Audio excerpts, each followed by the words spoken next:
So I'm just going to be doing a video on compounding interest and what it is. So basically what compounding interest is you put money into a compounded interest thing, and over time, after a year, your money grows by however much percent. So in my case, I don't have a case, but in this hypothetical, the annual rate of interest is 8%. So if you put $1,000 into there, after 1 year, it would be $1,080. And if you take out the $80 and spend it on whatever you want, like a pair of shoes, after the next year, you'll just have $180 another time. But if you keep that $180 in there with the $1,000, it will grow into more, since obviously you have more money in there, so the 8% affects that too.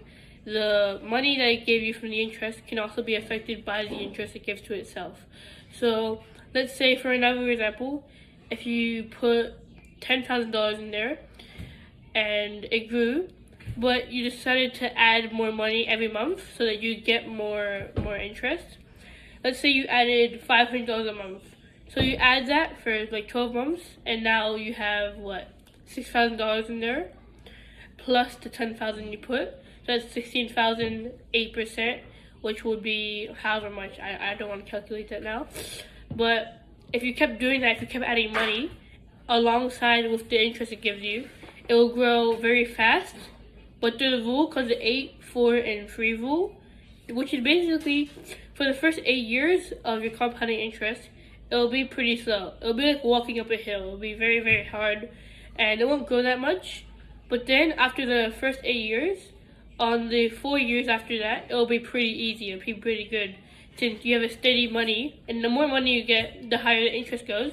So after 8 years, your money will be high enough to where you can get to the big ones. If you're up to like $50,000, you get 8%.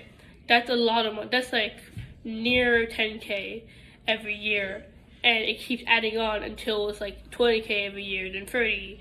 And if you keep doing that, it'll grow to a lot. And by the time, if you do this by like 20, by the time you're 40 or something, you'll have like $100,000 if you kept adding $500 to the compounding interest. It's like a snowball. When you throw a snowball down a hill, it gathers all the other snow, and it keeps going bigger and bigger and bigger the longer it goes, because collecting more snow, and it gains more traction.